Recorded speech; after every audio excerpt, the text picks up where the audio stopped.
22 arday oo heerka dugsiga sare ka qalin bedelatay iyo 60 arday oo heerka dugsiga dhexe ka gudbay ayaa xaflad qalin jebin oo si heersare loo soo agaasimay loogu qabtay iskuulka hoose dhexe iyo sare ee Axmed Gure waxaana munaasabadani ka soo qayb galay waalidiin macallimiin arday iyo marti sharaf kale oo lagu casuumay xafladda ugu horeyn qaar ka mid ah ardayda qalin bedelatay ayaa halkaasi ka jeediyay khudbado kala duwan salliga aan fidinaye idina soo xaadirteen sagootinta dadaflaxo dadaalkay soo wadeen salkiisii gaarayo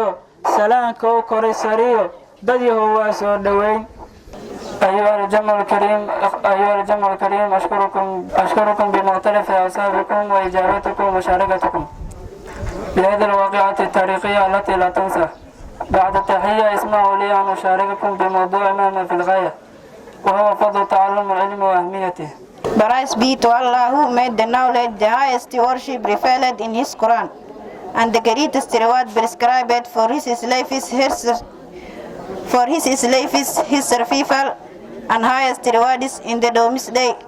and the greatest rank is for it is important. kuwan loo mashxaradaya muraadkoodii gaaree loo sameeyay madashan mid ka mid ayaan ahay mar haday sidaa tahay dadkii magac u yeelee gaarsiiyay meel sare qof aan mahad u celinin mawlaku ma shukriyo nabi maxamed yiriyo idina goorba maqasheen maamulkii iskuulkiyo dhammaan macallimiintii naga saaray moolkan eega mahad u celino tixdu maadnaq weeye meeleeyihiiniyo dulka maqalka ii fura marka xigto amaad iska la waalidiinteena oo mar walba dadaal iyo dheerigelin iyo waano mar walba nala garab taagnaay marka saddexaad waa amaad iska le macallimiinteena qaaliga ah ee mar walba ay riyadeeda ahayd meesha amaanta taagan lahane inayna soo gaarsiiyaan sidoo kale waalidiin iyo macallimiin goobta ku sugnaa ayaa u hambaliyay ardada juhdiga iyo waqtiga dheer ku bixiyay in ay heerkan maanta soo gaaraan alxamdulillah walaalayaal waxaan maanta aan ku faraxsanahay inaan xafladda kala soo qayb galno dadka walaalahayn ah ee ardada ah ee darajadii saddexaad ee tacliinta maanta meeshaan kaga gudbayo waa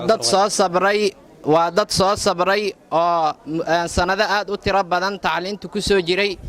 inaan kala soo qayb qaadanno farxadaani waa wax weyn walaalayaal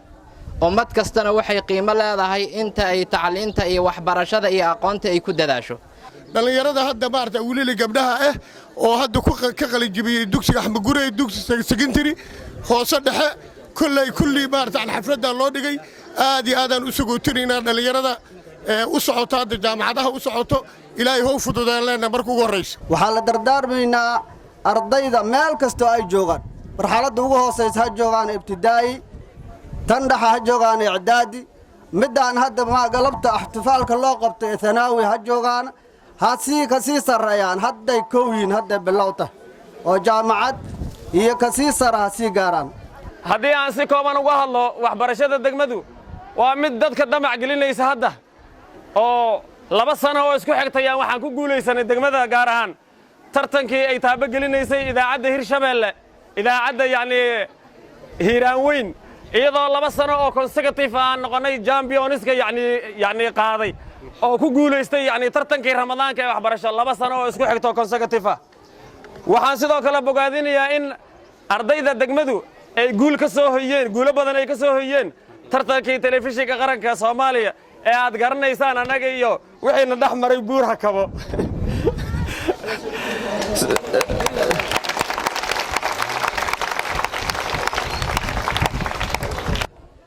halkan waxaan rabaa boorin yar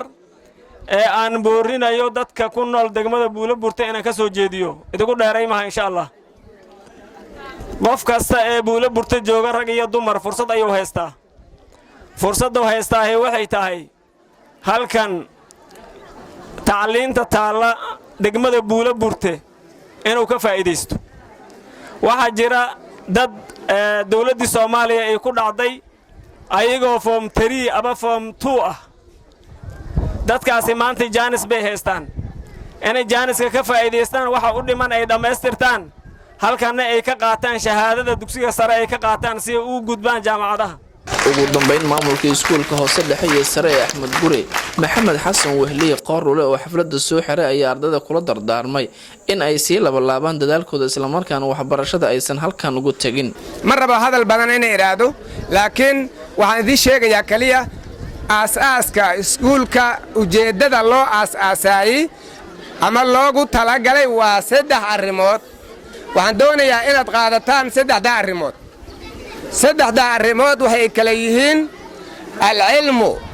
in cilmi la barto jahliga laga baxo waa qodob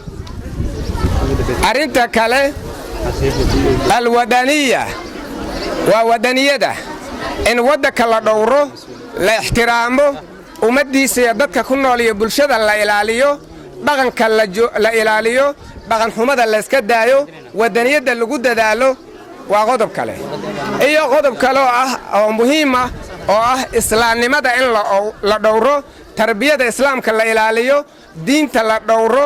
xuquuqda aan lagu ciyaarin tii sharciga ahayd oo diinta lagu barto jahliga looga baxo wadaniyadana lagu barto iskuulka Axmed Guri ayaa kaalin weyn kaga jira degmada Buloburti markii loo eego xagga arday soo saarka Absalaan Maxamed Ibrahim Absalaan Habis Somali News Buloburti